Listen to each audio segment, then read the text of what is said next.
Saudações, caros e caras, Matheus Tolão na voz. Vocês não devem estar entendendo nada, estúdio novo, entrevistador novo, mas pega sua água, seu refri, pega sua pipoquinha que já eu trago o nosso entrevistado especialíssimo pra vocês e explico tudo certinho. Valeu!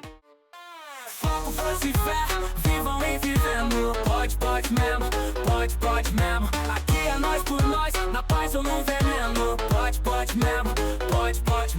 Ideia de 1000 graus, no sol ou no sereno. Pode mesmo. O que tá na voz, o sistema tá tremendo. Pode mesmo. Então, estamos aqui no nosso estúdio novo.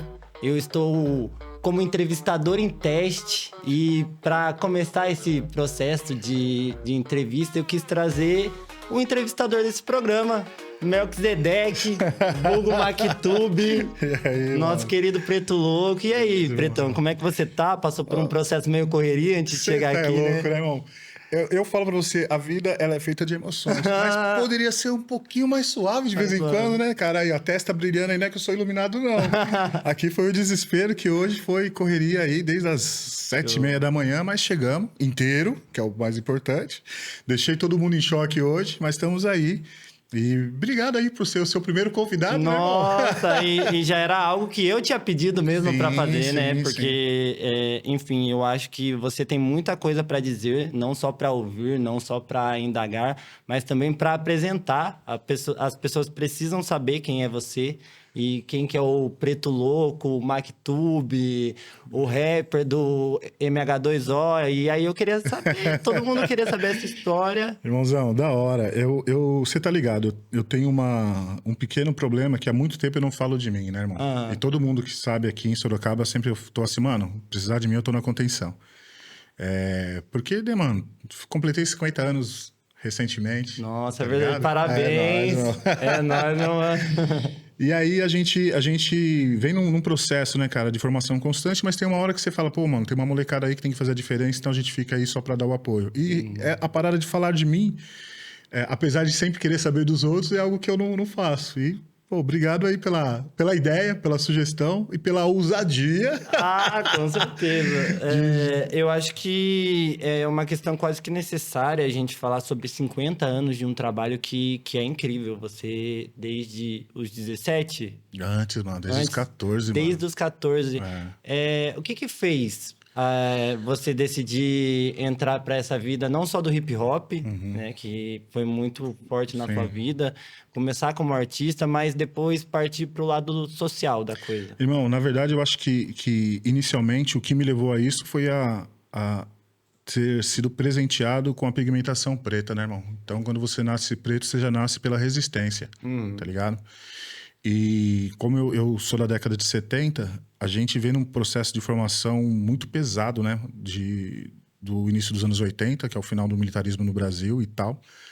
E com a chegada do hip hop. Mas como você mesmo falou, antes do hip hop eu já tinha esse feeling de estar tocando e tal.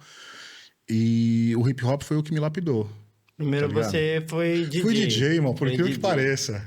Fui DJ, toquei na Night House, fui DJ de uma equipe de som em São Bernardo do Campo. Né? Um abraço aí toda a galera de São Bernardo do Campo que acompanha o nosso programa. E foi uma coisa muito louca, porque eu entrei na primeira equipe, eu até esqueci o nome da primeira equipe agora, peço desculpa aí, porque o sistema hoje nervoso tá abalado, né? E aí eu era aquele ajudante, carregava case, limpava o disco, arrumava aí pro set, que era só vinil, né, irmão, na época e tal. E aí comprei minhas agarradas da vida e me juntei com o Sérgio Gordo, com o Alan, com o Michel, e a gente montou a Night House, né? Isso com 14 anos mesmo? 14 anos, irmão. Cara do céu. 14 anos. E eu já trabalhava, a gente chama de mensageiro, né? Que era o office boy, eu era mensageiro. Então, assim, eu venho no processo que com 14 anos você podia trabalhar. Era normal, era né? normal e tal. E essa pegada. É só a questão de alguns lugares que eles iam tocar que eu não podia acompanhar. Mas, na maioria das vezes, quando era questão mais privada assim, eu tinha acesso e tal. E foi um tempinho. Depois a gente montou a equipe, né? Eu não era o mais velho, a gente tinha... o Anderson, que era o cara de maior idade, que era o cara que mexia na parte elétrica, que montava as coisas pra gente e tal. E a gente tocou, acho que, 1 ano e 1 ano e meio. E aí foi quando eu fui pra cidade de Tiradentes, né, irmão? Aí, tá ligado? A coisa... Pô, irmão, aí foi mais embaixo. literalmente assim, ó. tá ligado? O mundo virou de ponta cabeça, de forma positiva, de forma negativa, porque eu era um cara que não tinha identificação étnica, né? Eu era moreno, eu era pardo, eu era escuro, eu era mameluco, eu era cafuso, né? Todo menos preto. Entendeu? Não sabia o que era isso. E na cidade de Tiradentes foi um processo de formação incrível, irmão. Logo de cara eu conheço a Aliança Negra, tá ligado? Antes disso, o meu processo de entrar dentro do hip hop foi o Moisés Jabaquara Break, junto com o Ice Boy, que foram fazer uma palestra na escola, tá ligado? Os caras foram mostrar a questão do break e tal. O Ice Boy era MC na época, DJ também. E aí eu não dançava, né, irmão? Não danço até hoje, não danço nada, né? A gente teve uma convidada outro dia e falou, mas todo mundo dança. Eu falei, eu não. Não. Mas eu já escrevi algumas coisas e tal, já escrevia letra de rock, já escrevia samba, já fazia umas coisas assim. E eu tinha um rap escrito lá, mas eu não era um cara que era do hip hop. Eu conhecia a música rap, fazia algumas coisas e tal.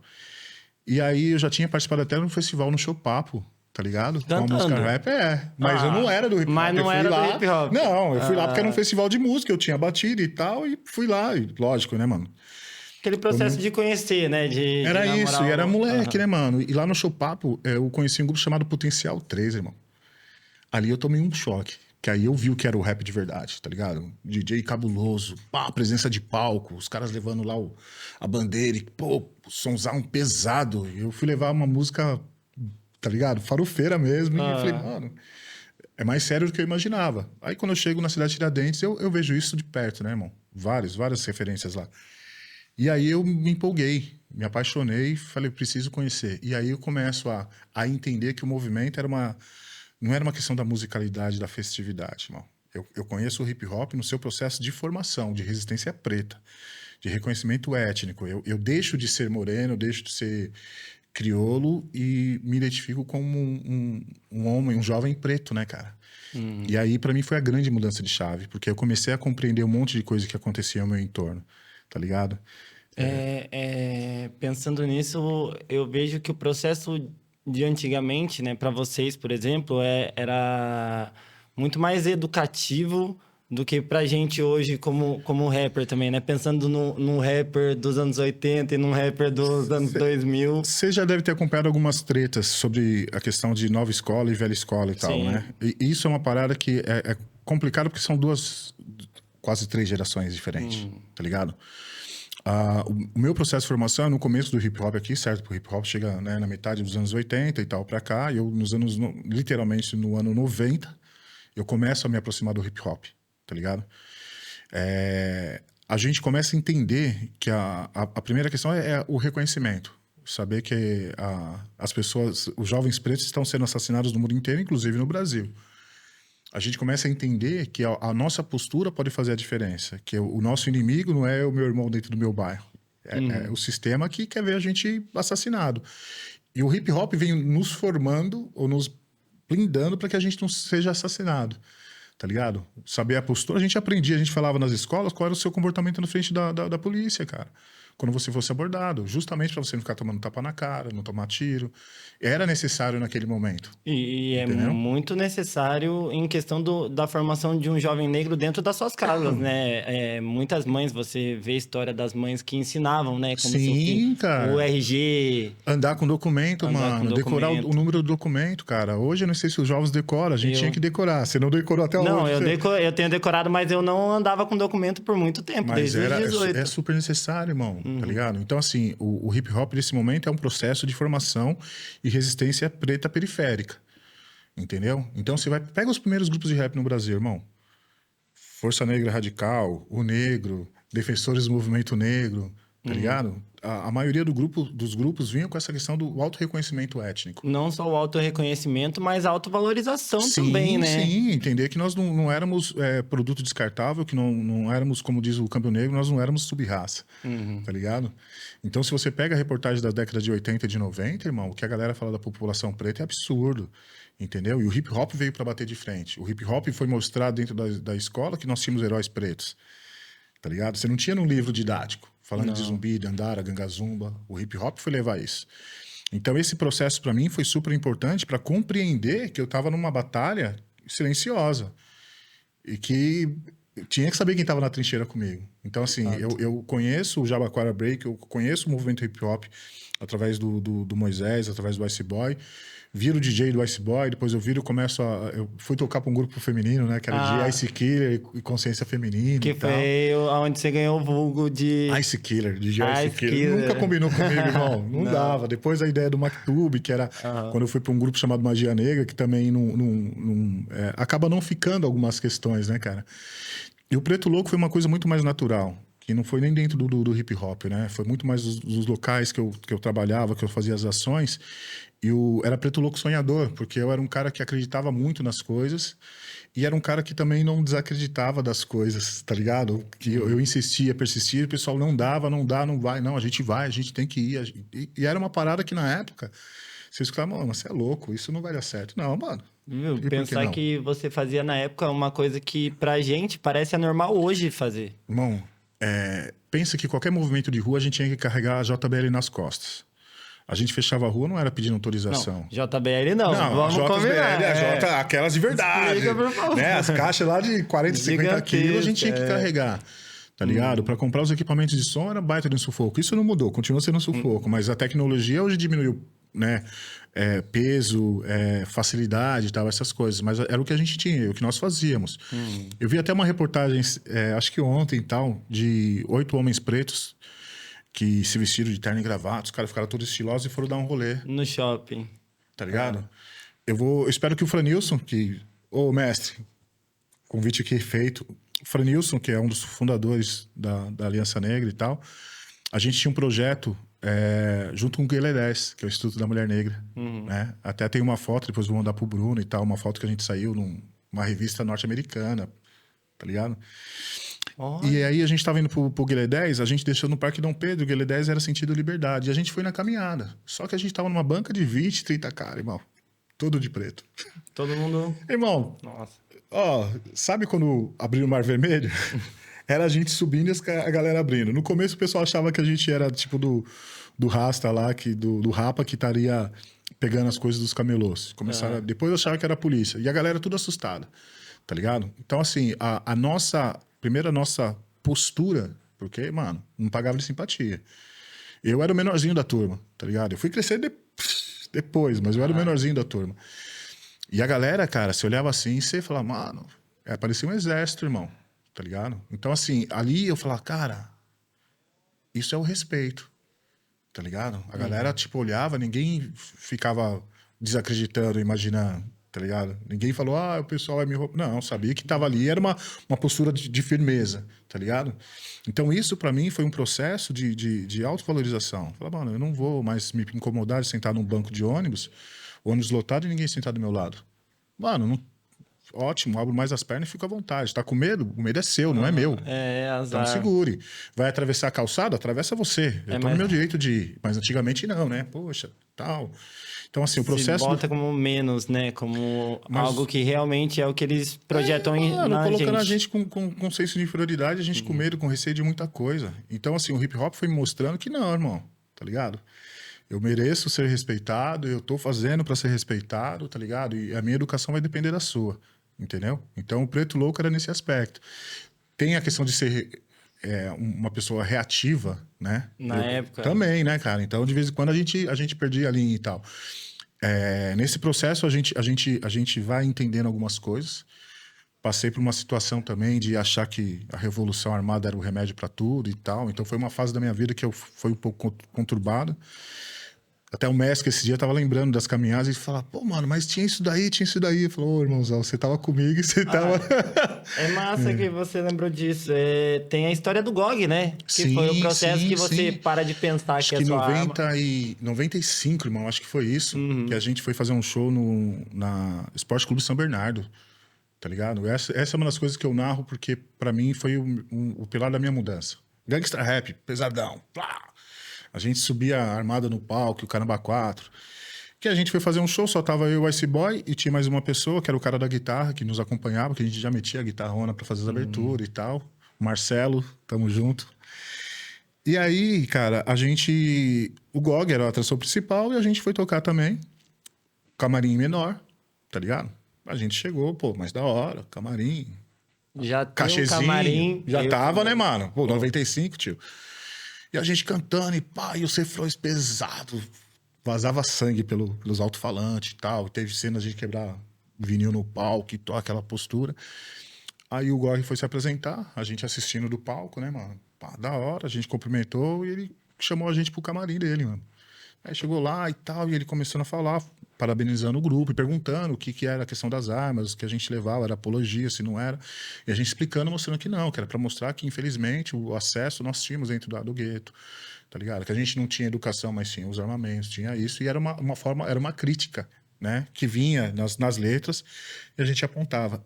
E aí o Gorg, mano, em acho que 30 minutos, me deu uma aula de política absurda, que eu comecei a me perguntar se eu estava certo. Que a primeira coisa ele falou assim, você acredita na Revolução Armada? Eu falei, mano, é a única forma de acontecer. E aí ele falou, cara, se hoje você armar a molecada dentro da sua quebrada, amanhã os caras estão matando por causa de ex-namorada, estão matando por causa de jogo Corinthians e Palmeiras, estão por causa de dinheiro.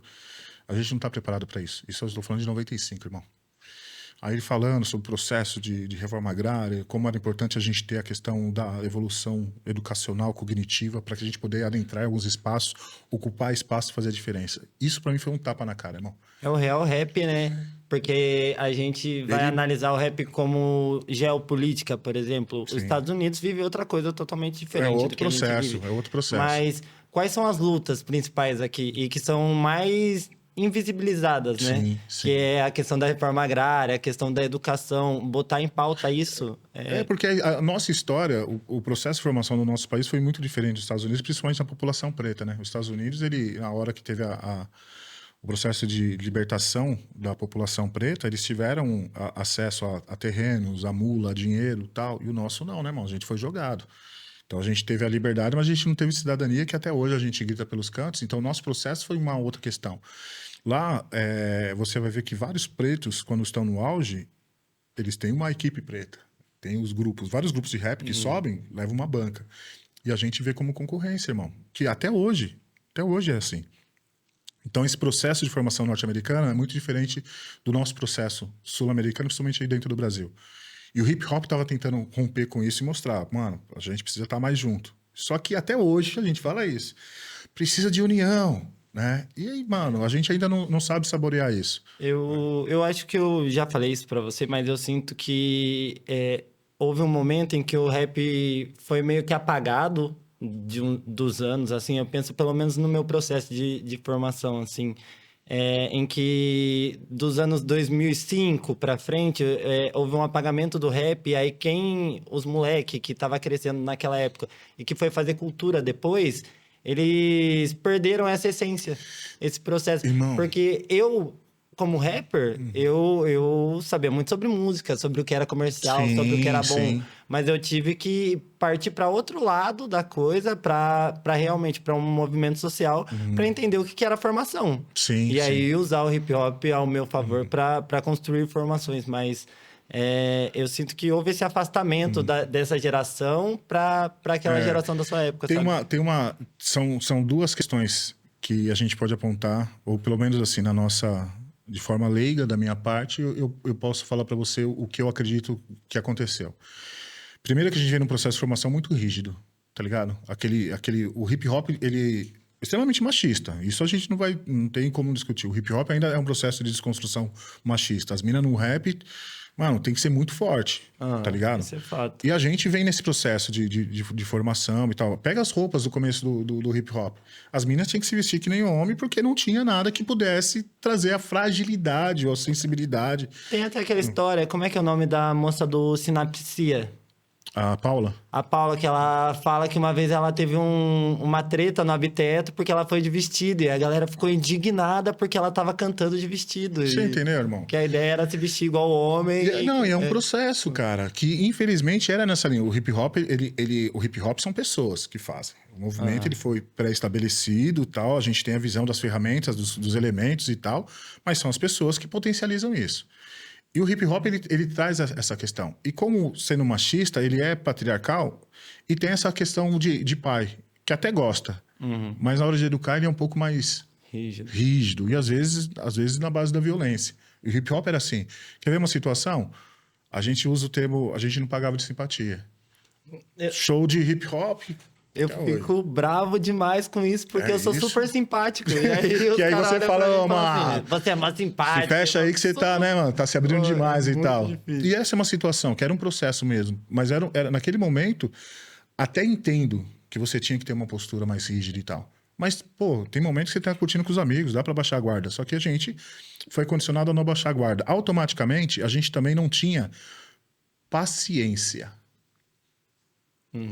Então, eu lembro do pessoal do funk querendo colar junto com as posses, com os grupos. Mano, a gente não tinha paciência. Cortava. Vinham os grupos que eram, a gente falava os lagartixa, vinham os caras que vinham com umas letras que não tinha nada a ver. A gente nunca tava, mano, tal, já parou pra pensar, já leu tal. A gente não tinha isso. Essa síndrome de saber, do conhecer e aí achar que todo mundo... A gente só compartilhava com quem estava apto a receber. Aquele que queria, mas não sabia nem como pedir, a gente atropelava. E isso foi essa lacuna... Porque os caras começaram a ser adotados em outras versões. Quanto o cara que tentava cantar rap que foi pro funk no começo? E o funk trouxe algo que o hip hop não tinha. Mercado. Tá ligado? Abriu o mercado. Não, mano. Os caras do funk entenderam como funcionava a internet, entenderam que dava pra ganhar dinheiro fazendo show sem ser um cara estourado na televisão, no rádio, e os caras fizeram mercado próprio, irmão.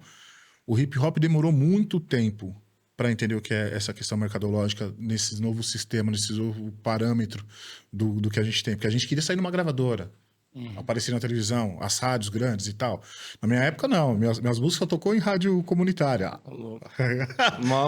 e bacana, foi um auge que a gente ainda tinha. Era um momento muito interessante nesse aspecto. Mas hoje, cara, eu vejo que existe uma galera que está compreendendo como funciona. Existe essa abertura para diálogo, tá ligado? Mas houve realmente uma lacuna aí que foi mal preenchida ao ponto de, durante muito tempo, a gente discutir new school, old school, quem é, que não é. Mano, são gerações diferentes, processos diferentes, tá ligado? Para você defender o movimento que você faz parte, você tem que conhecer. Você não precisa ficar pedindo benção. Mas o respeitar é saber que outros trilharam para poder fazer com que as coisas dê sequência. Eu tá sinto ligado? que é meio difícil isso, porque parece realmente que a galera quer benção.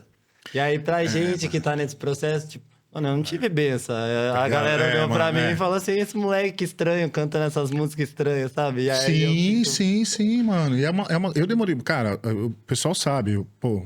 Respeito os moleques das batalhas, acho fantástico.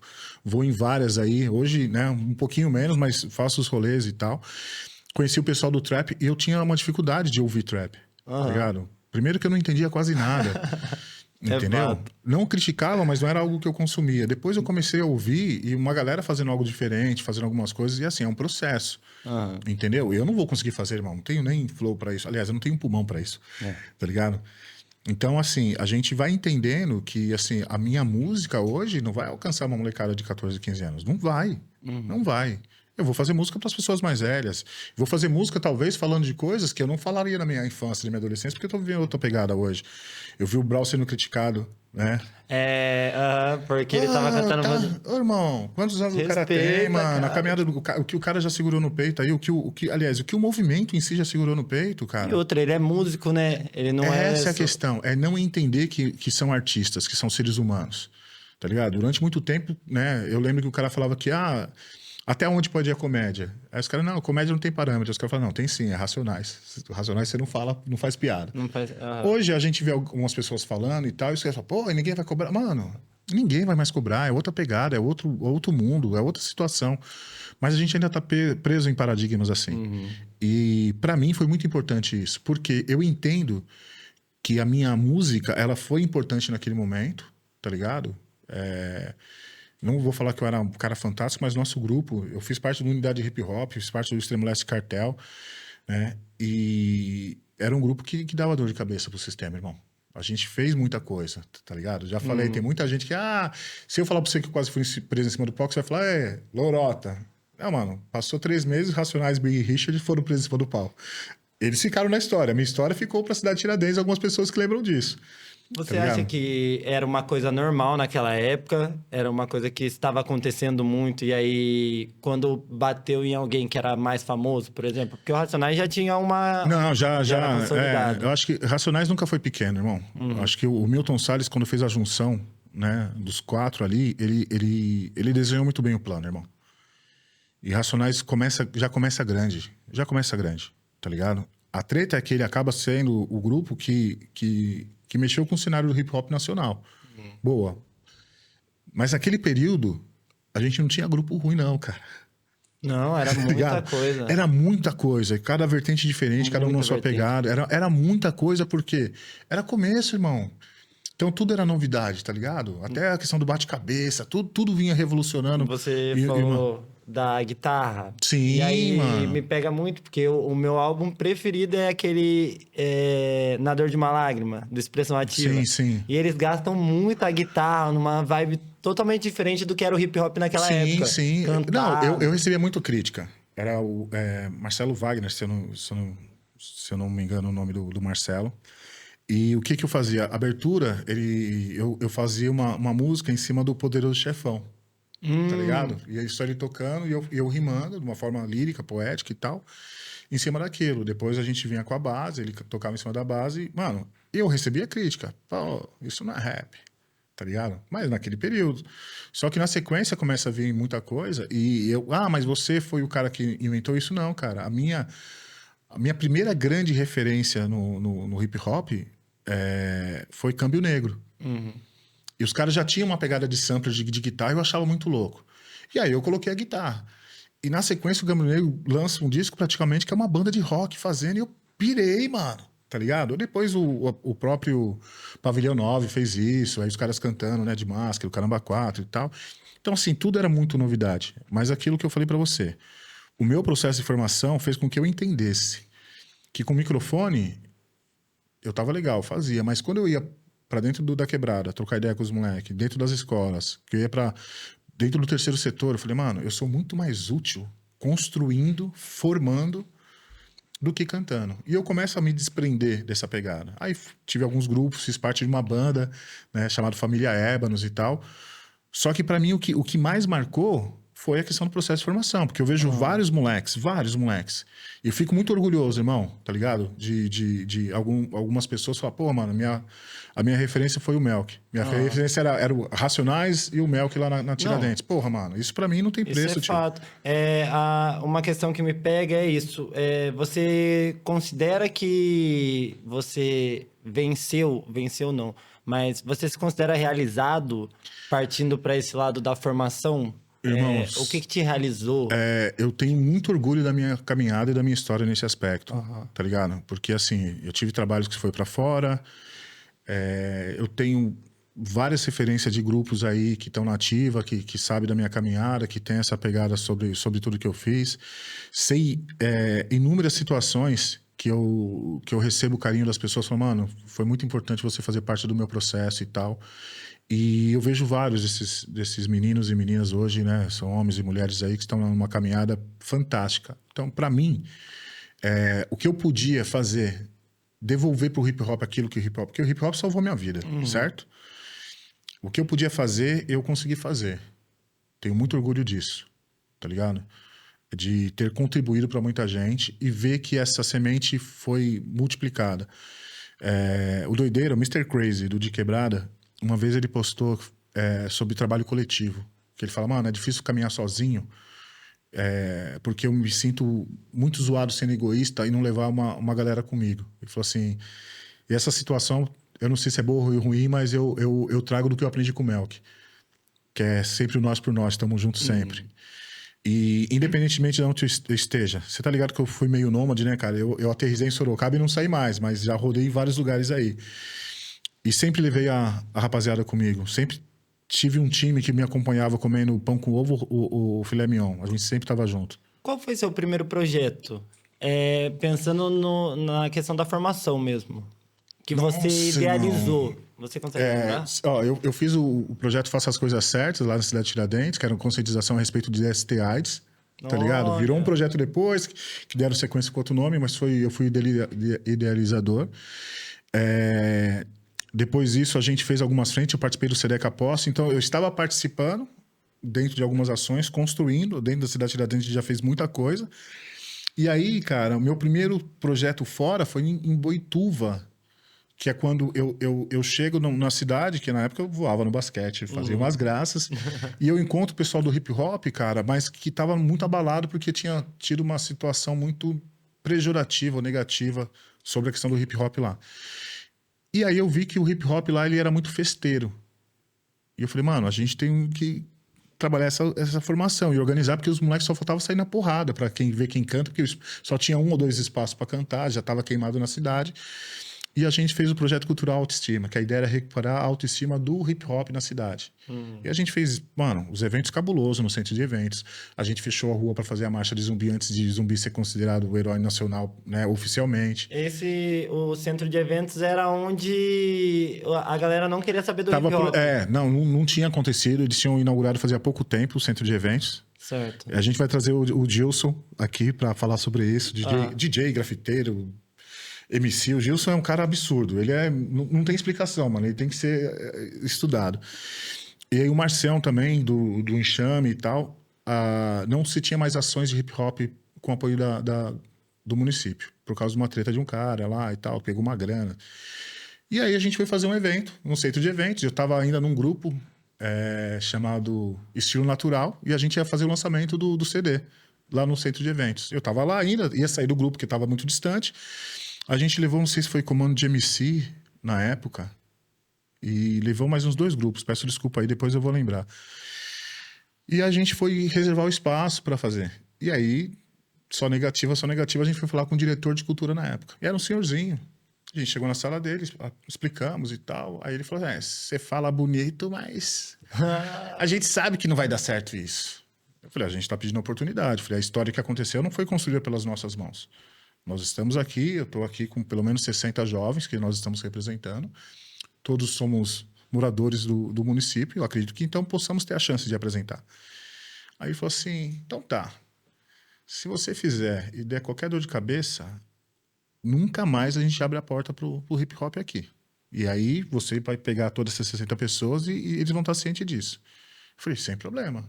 Com aquela travadinha de leve, né, mano? Também cheguei na cidade faz pouco tempo. E os caras, não, vai... E eu falei, e se der certo? Ele, o que tem? Eu falei, não, se der certo, a gente vai ter as portas abertas e o senhor reconhece que a gente fez um bom trabalho. Aí ele, então tá, vamos apostar. Eu falei, não é aposta, mas vamos lá. E aí a gente falou, agora... Cara, o evento foi fantástico, irmão. Fantástico, tá ligado? De público, de organização e tal. Eu lembro que colou um boyzinho lá, com pitbull e tal, e, mano, os caras, irmão, você tá louco, cara? Evento do hip hop, aqui um monte de gente, você vai... O cara, né, não sabia nada. Essa foi a única treta do... E assim, foi os caras organizando, e não era que a galera que tava na organização, era uma galera que tava lá pra prestigiar, sabia do nosso... E os caras, eu falei, mano, é isso. É saber que mesmo eles não participando oficialmente da organização, eles fazem parte disso. E eles foram lá e o cara saiu, resumindo tudo. Teve o jornal que foi lá pra registrar se desse alguma cagada, não teve cagada nenhuma, showzaço. E a gente saiu com um jornalzinho debaixo do braço numa terça-feira, batemos lá, pedimos licença e eu fiquei sabendo que deu tudo certo lá. Eu falei, que bom que o senhor sabe disso. Tá aqui, ó, pra você. Aí ele, não, legal. Eu falei, não, a gente veio pegar. Ele, não, vocês estão de parabéns e quando vocês precisarem... E dito e feito, irmão. A gente fez vários eventos, inclusive a gente ocupou um espaço de boy lá, que a gente fez um evento surreal, mano. Lotado. Então, era assim, um bar de rock, não era? Não, o bar de rock a gente levou o pessoal do Clã Leste. Que mas foi... também já é outra coisa, era uma casa de boy, de rock. E eu falando pros caras, mano, vamos fazer uma festa preta aqui. Em Boituva. E não é só uma casa de rock. Se fosse em São Paulo, capital, a gente falaria... Pô, dava pra mesclar, né? Você estava em Boituva construindo... Irmão... sobre essa questão mesmo da cultura. Você acha que a gente meio que parou no tempo e agora a gente está voltando a recuperar isso? A treta é que a gente também foi condicionado a brigar com a fumaça e não saber onde é o fogo, tá ligado? Então a gente ficava discutindo aqui e não ia atrás para tentar solucionar. E uma coisa que a gente erra muito, Sorocaba peca nisso dentro do hip hop. Primeiro que Sorocaba é o primeiro lugar do mundo que eu escuto que eu não faço parte do hip hop. Que eu sou funcionário público, então eu não sou do hip hop. Cara, isso pra mim é um tapa na cara, mas... no Ceará, os caras falaram assim, não, ó, o monstro do hip hop tá aí. Essa história sempre conta, né? Pô, você ser reconhecido em todos os lugares. Em todos, irmãos. Do Brasil, sendo uma referência do hip hop. E aí você chegar aqui...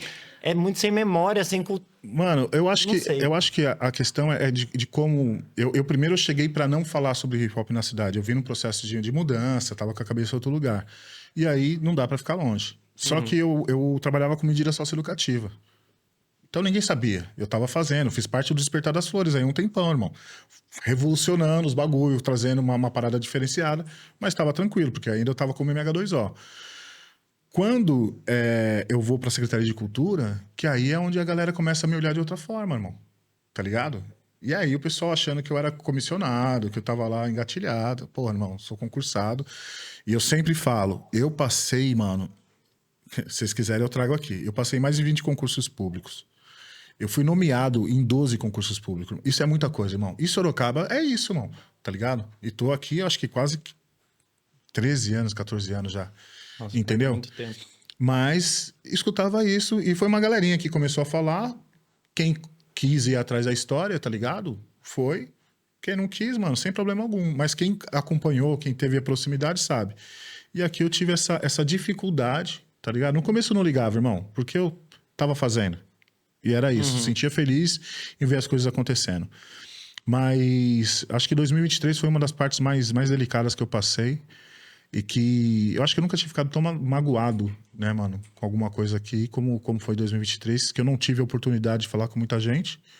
Muita gente que nunca pegou na minha mão fazendo pré-julgamento. É que a internet é fácil, né, tio? Internet, porque o maluco lá e pá. Falar é facílimo. Mas é nessa cena, irmão. A gente acabou construindo muita coisa e eu nunca fiz sozinho, tio. Nunca. Não existe isso, irmão. Não, pô. E quando eu falo que nós por nós sempre, cara, é porque eu acredito nisso, irmão. Não dá. Se você faz uma caminhada sozinha, ela se desfaz com muita facilidade, irmão. Ou os frutos não serão colhidos. Você pode ter um bem-estar momentâneo, tá ligado? Mas eu acredito no trabalho coletivo e tudo que eu fiz aqui, pô, a prova maior tá aqui, irmão. Tá ligado? O Bruno é um cara diferenciado que a gente fez uma parceria na época que eu fazia parte do Despertar das Flores, tá ligado? E eu fazia as cartonas, mandando tudo certinho, que era pro sistema não falar não. No começo, os caras, lá vem aquele chato de novo. Escrevendo Tô ligado, hein, Bruno? Você já me chamou de chato, eu tô ligado. Mas não era chato, era saber como funcionava, pra gente não ter a negativa. E é o que eu falo que falta aqui. A gente aponta o caminho, mostra, e a galera insiste, persiste e não desiste de ficar indo pelo caminho errado, irmão. O caminho mais difícil, porque né? nós é rua. Se nós é rua, vamos fazer o nós por nós. Quantas vezes a gente já passou por isso? Você mesmo, irmão, que eu falava pro seu irmão, mas aí você falava assim, não. Irmão, eu não vou fazer isso, eu vou fazer e pronto. Não, vai fazer, vai, mas é de uma forma compacta. Se você quiser ampliar, se você quiser fazer algo maior, e se você quiser fazer algo que o poder público vai estar inserindo, nós temos todos os direitos. Mas existe uma burocracia que eu não gosto, mas ela existe. Então eu só falo pra você, mano, pra fazer, o caminho é esse. Tá ligado? Eu não vou fazer, então beleza. Acabou. Né? Você... Era isso, sempre. Não é? Eu vou me virar aqui, eu faço do jeito Fazia que for. de uma forma compacta, pequena. E você ainda ajudava muito, né? Sim. Você dava O que eu falo, a contenção. Mano, tá aqui, o caminho é esse e tal, bacana. Se precisar, você dá um salve. Não tá vai ligado? fazer? Vamos tentar de outro jeito. Isso. O máquina delirante, tá ligado? Eu sempre falei pros caras, falei, irmão, é chato, mas é isso. Tá ligado? Quando eles começaram a fazer na parceria, que na época eu tinha condições de estar ajudando, os caras sabem disso. E eu, mano, tenho um respeito do caramba pelo trampo dos caras. Gosto muito. Eu acho que os caras são resistência pura. E eu sempre, mesmo a parte burocrática, eu dava o suporte, mas eu sempre estava lá esperando para falar, se der algum problema antes, eu tô aqui e tô para resolver. Uma ou duas vezes que aconteceu, eu tava lá e não, mano, tá tudo em ordem. E a primeira vez foi um trampo nosso junto, não foi? A primeira vez foi o Nós por Nós? Que vocês tramparam junto, que eles vieram pro céu? Acho que foi a primeira vez, sim. Mas eu não tava ainda não tava na chefia. Eu tava ajudando a gente. Ajudando, mas eu tinha acabado de chegar. Isso foi quando? 2018? 19? Eu acho 17, mano. 17. Acho que 2017. Eu tinha acabado de chegar, ainda tava entendendo os processos. E pra mim foi uma parada muito louca, porque eu aprendi muito, tá ligado? A galera dentro da Secretaria de Cultura teve que ter muita paciência, porque eu cheguei empolgadão, né, irmão?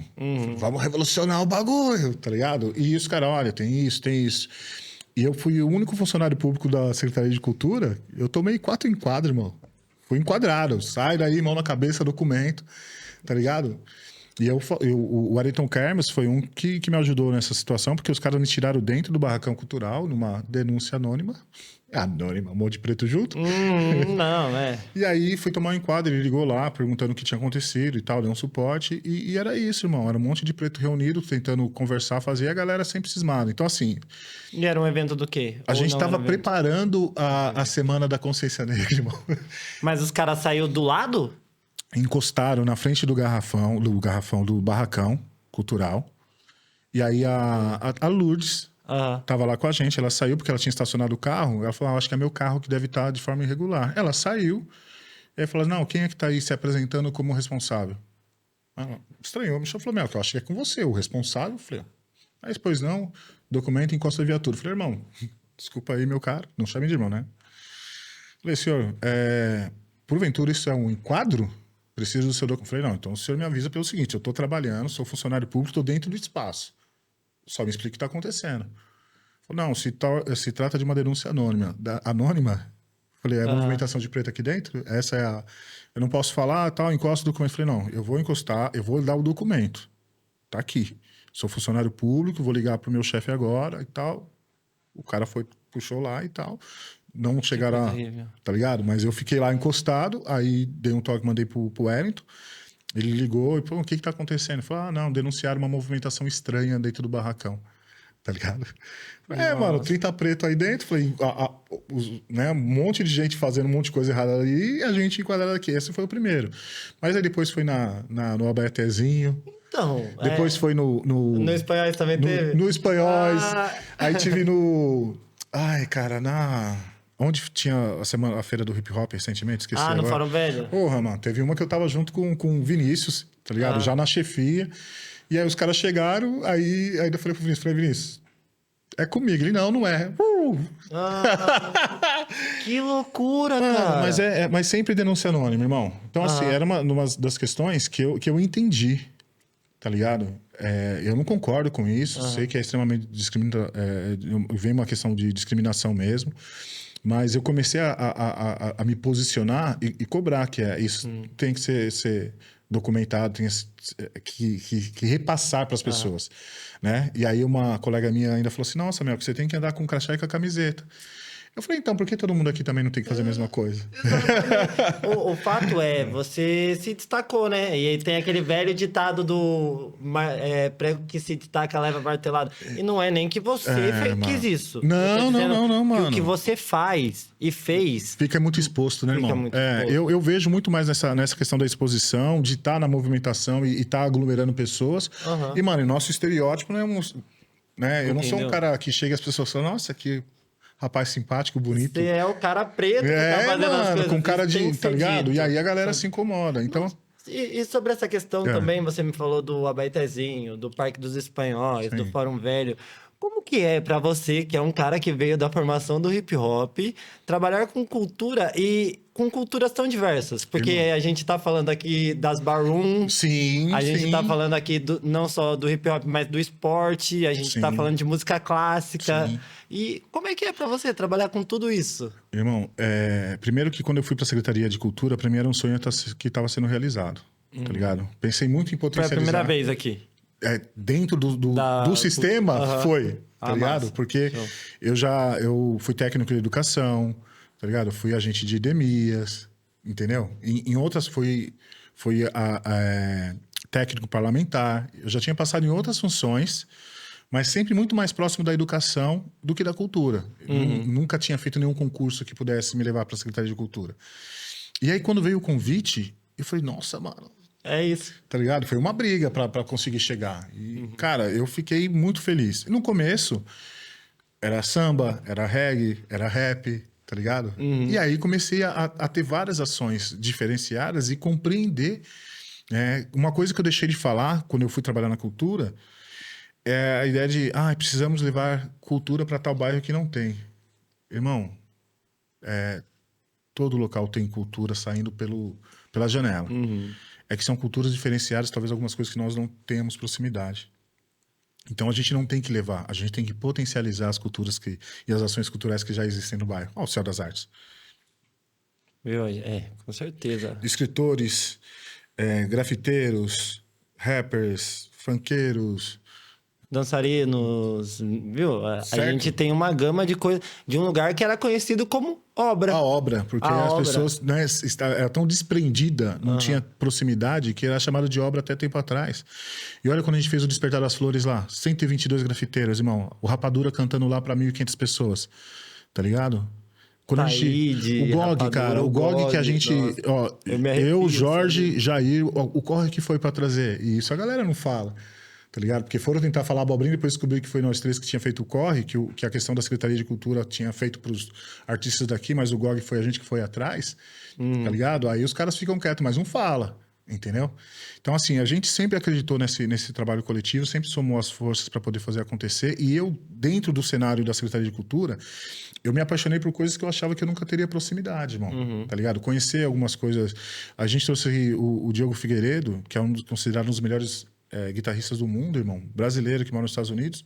Pô, mano, fiz o evento na Fundec, uma treta consegui fazer lá. E foi fantástico, irmão. Fantástico, absurdo. O cara, né?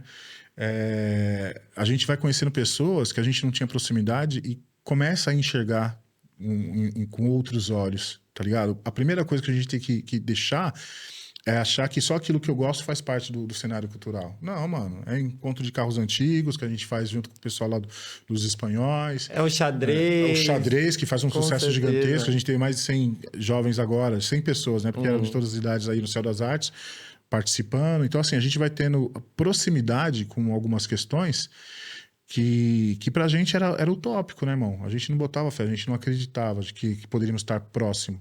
Tá ligado? Eu vejo isso com o Céu das Artes mesmo. Eu sempre recebi essa visão de você é louco, como é que você fica naquele lugar e tal, porque o Céu das Artes era considerado um lugar muito de quebrada. Sim, sim. Era os maloqueirinhos que estavam ali fazendo rap, pichando e tal. E aí você fez esse processo de cultura que basicamente é reverso, né? Que é tipo trazer as famílias mais pra lá. Sim, sim. Então faz a feirinha, faz a questão de costura, de pintura e dança. Isso é Irmão, muito eu acho louco. que essa é uma das conquistas que a gente teve. Que eu oficialmente fui pra lá em 2018. E você tá ligado como que era a pegada lá. E a gente conversa com o entorno. A gente tem a parceria da galera que fala, que entende que lá, mano, quem tá usando lá não é o prefeito, não é o vereador que tá lá dentro. É sua mãe, é sua tia, sua prima, sua filha, seu filho. Então a gente tem que cuidar porque são os nossos que estão lá dentro. E a galera no entorno se ligou que o que eu tava falando não era errado.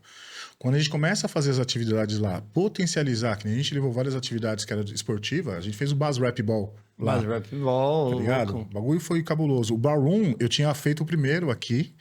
No Espanhóis. No barracão. O primeiro foi no barracão. Que a galera, não, que não sei o quê. Eu falei, mano, vamos fazer e tal. E estouro. Lindo, lindo, lindo, maravilhoso.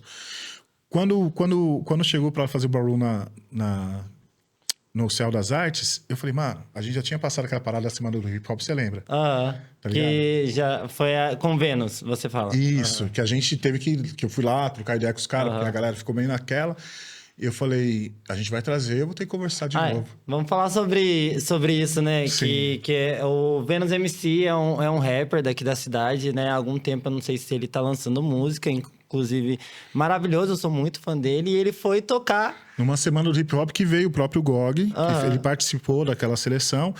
E eu lembro que alguém chegou pra mim e falou, cara, você já ouviu esse som? Falei, não. Falou, escuta. Aí eu ouvi, fantástico, mas batia pesado. É um rap LGBT, é algo que é diferente do muito que a galera... E tal. E eu ouvi e falei, mano, fantástico. Eu falei, a gente só tem que ver como a gente vai ter, porque a gente tá ligado como que é o entorno lá. E aí, na hora que ele chegou, chegou muito nervoso, porque ele se ligou na movimentação lá, aí ele chegou e falou assim, pô, eu vou cantar daqui a pouco. Ele falou, já ouviu o som? Eu falei, eu ouvi, você tá, o som muito louco, irmão. O som é... Ele falou, e aí? Eu falei, se você tiver inseguro, pega uma letra mais suave e tal, faz aí, não tem tempo ruim. Mas, mano, você é resistência. Se você chegou até aqui, como é que você vai retroceder? Isso é uma resistência e a galera não entende. Falei, pra mim, se você chegou até aqui, se você peitou, eu acho que dar 2 passinhos pra trás pode ser pra pegar impulso. Mas aqui é hora de você falar, mano, eu tô ocupando espaço. Falei, eu tô contigo. Aí precisava de alguém pra pra tocar. Eu tava, né, mano, correndo. E eu falei, puxa, eu não vou conseguir. Aí eu falei, ó, calma aí que eu vou descolar alguém. Eu fui dar uma volta, quando eu vi, você já tá lá. Eu falei, pô, o Tolão já colou. Em nenhum momento eu falei assim, caraca, eu não acredito que esse cara vai vir cantar o rap dele aqui. Na real, a hora que eu vi, eu achei muito louco. Eu achei falei, amigo, fantástico. Eu tava lá, eu vou né, muito. na correria, mas ia lá e com ele. E eu vi tirando aquele peso, né? Só que depois teve aquele, né? Teve uns parceiros que chamaram de canto, foram me cobrar e tal. E eu falei, irmão, tá ligado? O rap é isso, tio, é resistência. A gente fala de preto, a gente vai falar de um monte de coisa. E ele fala da resistência que ele tem. Preto, pobre, periférico, é gay. Então ele tá falando da luta que ele tem. Como é que a gente vai tirar isso? Falei, pelo contrário, é questão de respeitar eu não tô falando pra você consumir, comprar o disco dele. Você não precisa fazer isso. Mas a partir do momento que ele tá aqui dentro, a gente vai acolher, a gente vai respeitar. E ficou. Pode ser que foi até uma entrada pra questão da Barum. Sim, que na sequência veio Você fez lá Ai, mano, a questão do sarau. O Islã da Norte. Certo? Islã da Norte. E aí veio a questão do Barum, na sequência foi isso. Aí me ligaram e falaram, pô... Foi a Gloss? Não, foi a... Eu acho que a Gloss, ela intermediou. Mas a Gloss, ela entrou no Islã da Norte. Sim, ajudou a organizar. E aí foi o processo. Isso, ela fez a mediação, porque... A organizadora estava com dificuldade dos espaços, porta fechada. Aí chegou ela e falei, olha, pra mim não tem tempo ruim. Eu falei, só que a gente não tem o espaço para estar se fazendo, a gente tem esse espaço aqui. Eu falei, não tem tempo ruim, mas não teria nenhum problema. Eu falei, cara, isso daqui nosso. A gente vai fazer. No começo, eu falei, então assim, a gente pode utilizar aqui para ser o camarim, eu vou estar aqui na contenção, vamos fazer. E, cara, lotou. Lotou. Eu vi as crianças e eu fui, né? Eu fui com a minha irmã, eu já colava nas bandas. No começo eu imaginei, falei, vamos me chamar de canto de novo pra trocar uma ideia. Queria dar uma oreada. E, mano, todo mundo foi lá, colou, viu as performances e tal. E no começo tinha os bicos tortos, mas depois a galera compreendeu que era festa, que era uma questão assim. Muita gente era dali. E essa foi uma parada que eu acho que a galera se surpreendeu com as mudanças, né? Porque o pessoal se transformou literalmente ali. E para mim foi uma questão muito bacana, porque todo mundo saiu de lá feliz, com um resultado bacana. Acho que depois teve no Parque dos Espanhóis e tal. Mas os dois primeiros mais complexos a gente segurou no peito e fez acontecer. Então, assim, para mim, essas ações, mano, não é mídia, não é autopromoção nem nada, mas feliz em participar da história de construção. Mas você já entendeu que agora você tem que fazer autopromoção sim, né? Não, hoje eu entendo que quem não é visto não é lembrado. E principalmente porque... se eu escutar de novo falando, pô, você não faz parte do hip hop, depois de 32 anos de caminhada, eu vou começar a ficar muito bravo, tá ligado? Saiba que você é um monstro do hip hop, mas você também é um monstro da cultura e ao todo. Toda vez que eu penso em construir algo, hoje em dia, eu não penso só no hip hop, que de certa forma me pega muito essa questão de vamos fazer os melhores do rap, e tal coisa rap. E aí eu uso você muito de referência para isso, porque eu acho que a cultura, o hip hop tem que estar inserido na cultura não como um negócio à parte, não só como contra a cultura, mas como um meio de resistência para trazer mais cultura.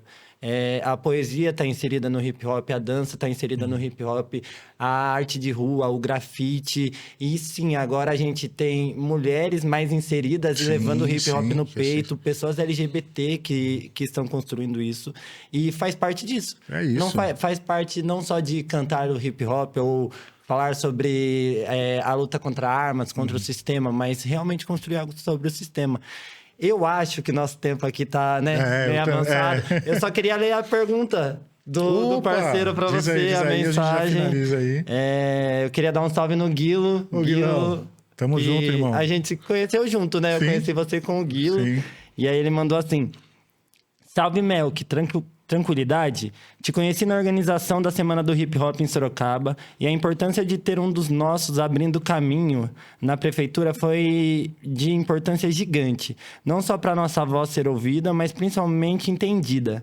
Queria saber sua opinião sobre a importância da descentralização do nosso movimento para levar cultura em todos os cantos da cidade, mas também a importância da centralização para ocupar centros e a Zona Sul com a nossa cultura. Dá para trabalhar os dois juntos, na sua opinião? Essa é a Da hora. pergunta. Guilherme, um beijo no coração, irmão. Eu brinco, né? O pai do trap? É o pai do trap, Em ele é meu Sorocaba? pai no trap, ele me deu meu O vulgo. Guilherme é fantástico. E assim, irmãozão, a descentralização é essencial para que as pessoas possam ter o acesso e ter a valorização do seu trabalho. Então a gente sabe que muita gente não sai do gueto para vir para o centro por várias limitações, não só questões financeiras e tudo mais. Então a gente tem que potencializar isso. E principalmente no processo de formação. A gente tem que levar para dentro das periferias. E quando eu falo no processo de formação, não é somente na questão da historicidade do hip hop. Eu estou falando na questão da formação técnica. Técnicos de som, de luz, DJs, produtores, a gente tem que fazer isso. E o centro ele tem que ser ocupado de uma forma que seja transmitido para as pessoas no entorno o que é o movimento. Tá ligado? Que a gente faça e apresente para quem não conhece o hip hop, que o hip hop não é, né, não é algo que começou agora, não é bagunça, é mostrar toda essa importância de organização, a questão de apresentação. Então a gente tem que estar para mostrar e potencializar a visibilidade do hip hop. Então a gente precisa ocupar todos os espaços, bom, e dá sim para ser feito. Se preocupar nas questões cotidianas, nas periferias, no processo de descentralização e ocupar espaços no centro para divulgar os artistas e as artes que nós estamos fazendo. Para que ninguém diga que a gente não tem cultura em tal lugar, né? Em tal bairro, em tal comunidade. Eu acho que é dar visibilidade e receber formação, eu acho que são os principais pontos dessa questão. Melk, Irmãozão, queria te agradecer por essa oportunidade de te entrevistar. Eu estou muito honrado, muito feliz. Eu acho que as pessoas precisam te ouvir mais e as pessoas precisam saber, sim, o que você construiu e o que você constrói. Não por você, não por autopromoção, mas para entenderem que a gente consegue fazer, sim, nós por nós. E que se eles não vão fazer lá, a gente vai fazer por aqui. Demorou. Se não tiverem oportunidade, vamos fazer as nossas. Show, é nóis, meu mano. Obrigado. É isso mesmo. Pode mesmo? Tamo junto. E vida longa aos loucos, hein? É nóis.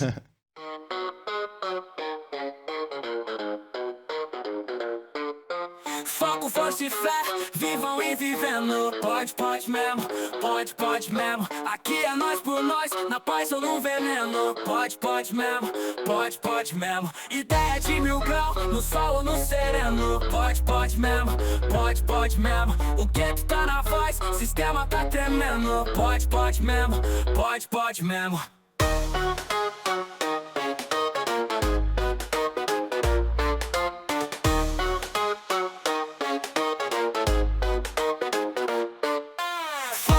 E fé, vivam e vivendo. Pode mesmo. Aqui é nós por nós, na paz ou no veneno. Pode mesmo. Ideia de 1000 graus, no sol ou no sereno. Pode mesmo. O gueto tá na voz, sistema tá tremendo. Pode mesmo.